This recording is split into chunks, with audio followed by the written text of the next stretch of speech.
Hi, welcome to another episode of A Closer Look. I'm Donna Giroux, the ED at CATV, and with me today is the, let's see, are you an ED or are you a president? What are you, Gabe? I'm an executive director, yep. Okay, the executive director of Willing Hands. Gabe, thank you for joining us. You're welcome. Thanks for having me. So I just recently spoke to a couple of other nonprofit organizations, and both of them mentioned your organization as helping them succeed in their missions. I was talking to Listen and to Cover Home Repair. So I had to get you on an episode. So I know that you focus on food insecurity or to stop food insecurity. What else is it that Willing Hands does, and how do they help with food insecurity, especially during this time of pandemic?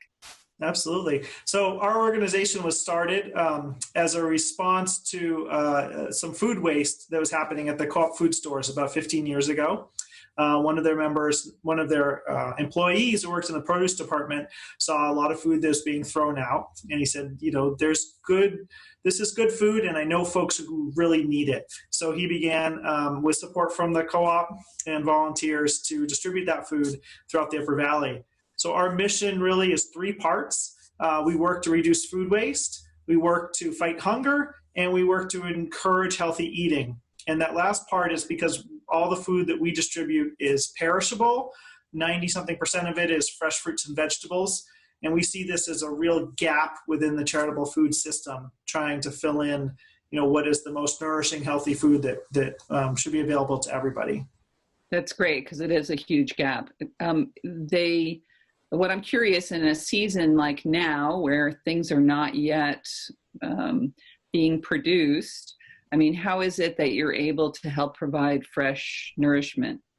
Absolutely. So we pick up food from the co-op food stores year round, 358 days a year, and they are our largest donor. We also pick up twice a day from Upper Valley Produce, and we have other partners such as King Arthur Flour, who we pick up day-old bread 6 days a week from. So we continue, farms are a big part of what we do, gleaning from local farms, getting direct donations, as well as growing food with volunteers. But our year-round partners are really important. We also get some food from the food banks that we can distribute this time of year. Great. So the food that you get from the co-op, there's several co-ops. Is it just one location, or is it the whole network? No, we pick up from all of the co-op food store locations. Hanover and Lebanon, we're there twice a day. And we also pick up from the White River Junction co-op food stores, as well as Lime Road. Wow, twice a day. That's a logistical, I imagine logistically that's what you do. Do you have a fleet of trucks to be able to do all this pickup and delivery? We have 2 trucks, but it's really just one that's on the road year round. So our second truck we use mostly in the summer, and as a backup if our primary truck needs to be off the road for a day. Well, the impression that I had from the other executive directors is that you do a lot of deliveries and you help a lot of organizations from Claremont all up to Fairleigh. How is it that you're able to do that with one truck? We have a set schedule, and the drivers each day of the week we go in a different direction, and then we loop back into the core Upper Valley and back. We start and end, of course, our day in Norwich. It's just it's a fascinating logistical issue, but it works very well. We have set stops. We make weekly deliveries to most of our recipient organizations.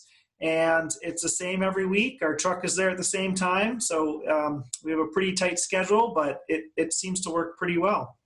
And how do you have a location where you bring the food in and redistribute, or do you do it on the fly? Well, we do both. When we were founded, everything came onto the truck and then came off the truck. And there wasn't a lot of activity at our warehouse. Mostly the truck was just parked there. We were very lucky to be able to purchase a building about a year ago in Norwich, 198 Church Street, which is our new home. And there's a lot more space here where we put a big cooler in so that we can store more crops over the winter, but we can also accept more food donations from larger sources, put them in the warehouse, and then put them on the truck in the morning. And is your truck refrigerated, or it's fresh, so it's not an issue, or? Yeah, no, both of our trucks are refrigerated, and then refrigerated storage is a big part of what we do. Excellent. Keep everybody healthy. Yeah, indeed. So food logistics. If I were a farmer listening to this and haven't shared, is that something that's seasonally, like after my apples are all picked by my customers, can I offer to have your volunteers come in and finish with the harvest? Absolutely. Yeah, we call it gleaning, which is this idea that you come after the crop is harvested and you pick what's left over, what the farmer may not be able to make a lot of money picking themselves, so they turn it over to us. And we have a very robust gleaning program. We do about 100 volunteer events, probably more like 150 this year, where volunteers come out to pick crops. And absolutely, we work with 4 or 5 orchards every year where we come in. We try to do it weekly, actually. Come in weekly to pick certain crops, certain apple varieties that have been picked over by customers or by the farm employees. And it's last year, I think we did about 30 or 40,000 pounds of apples, which was quite a bit. Only a little. But the thing is that then, an apple can, if it's not rotting, it can store for a little bit. Do you immediately hand it off to the different food pantries? Or we used to. A few years back, I think we did our largest apple year ever, and we had to keep moving it to the Vermont Food Bank because we had saturated the local market of food shelves and food pantries. But what our dream always was to have our own space and to be able to store apples into the winter.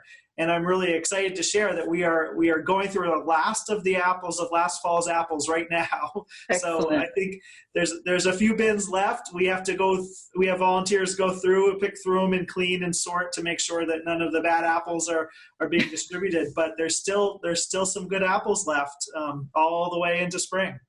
That's great. That's great. It would warm the cockles of my father-in-law's heart because he was always big in turning his apples throughout the winter. And even if they're a little soft, you ate them. They were delicious. They had concentrated their sugar. That's great. So apple's an easy thing to, I imagine potatoes as well, something that can store well. So that you can pace it, because it must be hard for food pantries and or organizations that serve meals to be able to have the room to store that sort of produce. So in addition to produce, like vegetables and fruit, you said that you also pick up, I guess, canned products from the food pantry?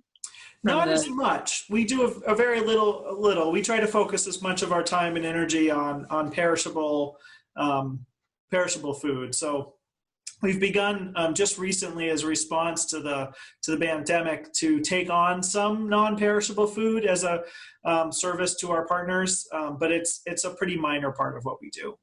It's just, I guess, logistically, it's easier to get one delivery than it is to get 5. So what were you doing all winter if you didn't have fresh produce to provide? Well, my job, unfortunately, is fundraising and sitting at a desk. So I've been working on that piece of it. But our drivers, our operations manager, Chris, they've been working all winter. We do pickups from the Vermont Food Bank. Soon we'll be doing some pickups on a mostly weekly basis from the New Hampshire Food Bank. There's extra work sorting through our stored products, things like that. You stay busy in the winter, but I imagine it must explode come gleaning season. So when I looked on your website, the impression I got was it really is an organization that depends on high volunteer help.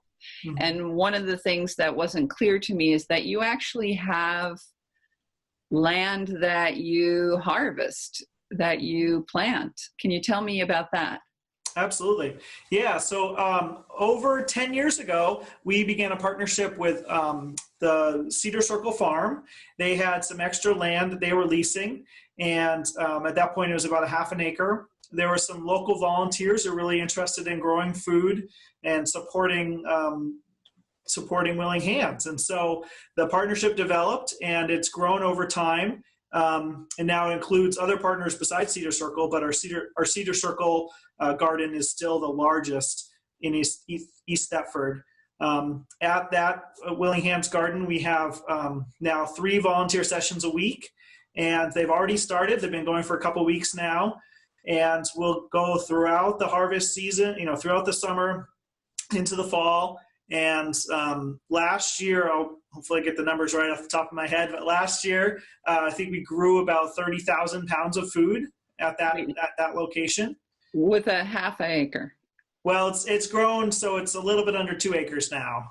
Oh, I was thinking that is amazingly fertile land. Yeah. But so we expanded it last year, so now we have for this year we're going to have 4 locations. We have the one I mentioned at Cedar Circle. We have a new garden that we started last year at 198 Church Street in Norwich at our home facility.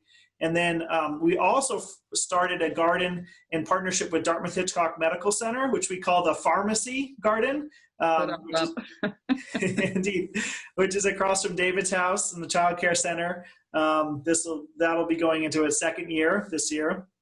And then we have a little bit of land that we lease from a local landowner to grow some squash that we'll be doing for the first time this year in Norwich. And then we have a couple other partnerships where the Upper Valley Land Trust at the Brookmead Conservation Area is growing a lot of food with their volunteers for Willing Hands. And then we have probably another handful of ones I could talk about that are developing. So if you live near Norwich and you want to be a gardener, gleaner, you said different sessions. So is it organized times where people can go and they tell you what to do and you do it? Exactly. Yep. We have staff and we have volunteer team leaders who are in charge of, welcoming new volunteers, welcoming folks and telling them what to do. So it's a very easy thing to participate in. And so the people who might live in New Hampshire or down in Lebanon, can they participate in the one at Dartmouth Hitchcock, or is it just for the employees to? No, you can. Anybody can participate in any of them. We have a whole system where you can sign up online. We are, because of the pandemic, limiting the number of people at each session at this point, just to keep everyone spread apart, and we have a safety protocol in place. So right now we're having sessions that are under 10 people each. But throughout the growing season, those will increase. Hopefully once things shake out a little bit. But yeah, no, we'd love for folks to sign up on our website to volunteer, and then you get in the system of getting updates and can sign up whenever it works for you to come out to a session. And do the leases, are they very expensive, or is it something? Oh no, we don't pay for we don't pay for land. Well, okay. Except for the I shouldn't say that, because we paid for the land that we're on right now. But no, for the leases, they're free. Oh, that's very kind of the farms to do that. Absolutely. So other ways. So I can volunteer by gardening and gleaning. I guess part of that's an eloquent way of saying weeding, I guess. And I can volunteer maybe perhaps if you have great abilities on your board. Is that something, or are you full of board members? Yeah, we certainly have a wonderful board. We're not currently recruiting for the board, but we keep in mind where our next board members may come from. So it's definitely okay. So a possibility. How about distribution? I'm not a gardener. My back, like let's say, somebody has some issue with their body.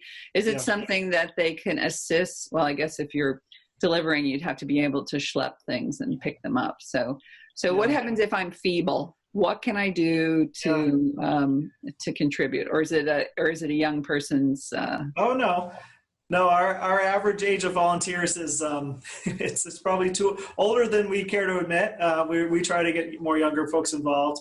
Good. But no, we do search out opportunities for all kinds. So we've had volunteers help us with administrative tasks in the office. We have several volunteers right now as part of our work with Upper Valley Strong, making phone calls to food shelves every week, trying to keep tabs on where the food needs are. That's been a great way for folks to participate. We definitely try to have a diverse amount of opportunities. So you say work with Upper Valley Strong. Upper Valley Strong is working in what capacity to facilitate avoiding food insecurity? Are they leading you, or do you already have established relationships and you're just keeping them in the loop on what you're doing? Yes, Upper Valley Strong is a wonderful organization that formed after Hurricane Irene and is a partnership of nonprofits working to really help the community go through natural disasters and in this case, the pandemic. So it mobilized several weeks, or probably about 6 weeks ago, and in response to the pandemic, and food insecurity is identified, of course, as one of the main concerns on the part of the social service agencies, the hospital, and others who are part of Upper Valley Strong. So Willing Hands has been a big partner, and what we call the food team or the food subcommittee, working with the Upper Valley Haven, working with Listen, and of course the Dartmouth-Hitchcock Medical Center community health team, really trying to address, where are the gaps in what we call the charitable food system, where are there needs for food, additional food, which food shelves are needing support in whatever way. So what we've been doing and our staff have been doing is really making weekly phone calls and emails to the network of 70 or more organizations which serve free food throughout the greater Upper Valley, just asking them, how's it going? Are your recipients, getting what they need when they come in? Can we give you more food? Do you need more volunteers? One of the things that we've worked with our food access partners is to have safety protocols in place for virus safety. That was one of the big concerns is, can we keep these volunteer-based food shelves going when some of the volunteers are older and everyone is concerned about being safe? So we've done trainings around that. We're distributing masks. We're trying to, help support it in any way we can. That's excellent. That's excellent, because the people who have the most time to volunteer are usually the seniors. So we want to keep all the seniors in our community. So I do know that you have a couple because a lot of people are home and have a little time between now and whenever they're allowed to go back to work or risk going back to work. So it looks to me like you have a Grow a Row program. Mm-hmm. Can you talk about that? Yeah. Definitely. So this will be the second year of the program. But basically, we were always thinking, we want to give more opportunities to involve folks in Willing Hands and Willing Hands mission.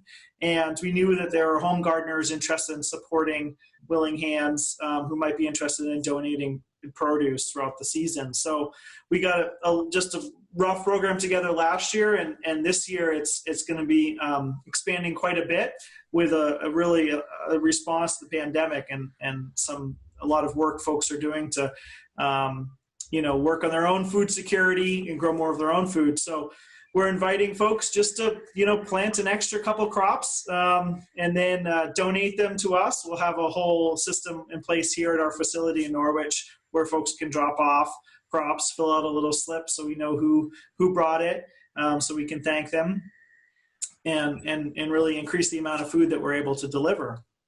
That's great. That's great. When I was a kid, we used to have to sneak our zucchini in the neighbor's mailbox because we were always giving, whenever we had too much of anything, everyone was always trying to swap it out, Right, yeah.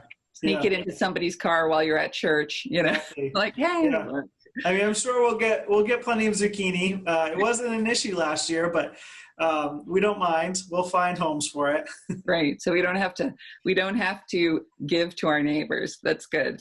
Yeah. So how do I, if I have a lot to give you and I don't have necessarily the ability to drive up to Willing Hands, is that something that you would pick up, or do you expect the individual growers to get the produce to Norwich? Oh, yeah. If you have any issue getting it to us, just let us know. We're happy to find a volunteer to come pick it up, or I'm sure there's plenty of ways that we can get it here. Because some people believe in CSAs, right? They're there's sharing. What does the CSA stand for? I forget. Community supported agriculture. Bingo. Thank you. That wasn't a test. I'm sorry I put you on the spot. But sometimes we have a CSA and there's just too much. Mm-hmm. I did a mushroom one last year. How many mushrooms can one person eat? There's, and you feel like, oh my gosh, I need to share that with people. But I know that you can also donate a CSA share, maybe. So you're supporting a local farm as well as supporting Willing Hands. Mm-hmm. Can you tell us a little about that? Absolutely. Yeah. So a couple of our farm partners several years ago, Sunrise Farm in Hartford and Sweetland Farm in Norwich, kind of got this idea and said, could we ask our CSA members if they would mind donating a share to Willing Hands? And we said, absolutely. And we'll even, if they want to send a check to us so they get a tax write-off, we're happy to, facilitate that. So this year is going to be our best year ever. So far, we've had almost $10,000 worth of CSA shares donated to our organization. And we expect to have more farms as well participate. So it's expanded beyond Sweetland and Sunrise to include Crossroad Farm, Honeyfield Farm, which is taken over the Killdeer location in Norwich. That? Oh, in Norwich. Okay. Yep. I like the name Honey Deer? No. Honeyfield. Yeah. Yep. And then I think we might even have a couple more farms participate. So. Excellent. That's excellent. I love the collaboration. CATV is all about community connections. So we love to hear something like that happening. So you have Grow a Row for the home gardener. Mm-hmm. You have sharing CSAs for those who want to support their local farms and Willing Hands. Yep. And then I think if you're a hunter, you could, I know this is probably complicated, but if you're a big hunter, if you have meat, you can get it they have to pack it and take out the buckshot. But you're willing to receive that as well. Yeah. Yep. Yeah. So we looked into that last fall and we just, we put a little information out there and had a little modest donations, but this year we'll try to get the word out a little bit more.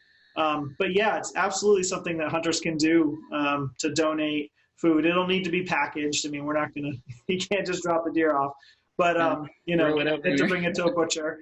But there's some information on our website, and we're absolutely happy to accept that.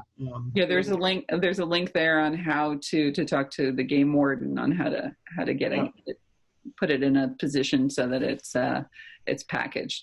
But it is turkey season, so for those hunters who might be watching, we love some turkey sausage. Yeah. Exactly. So this is great.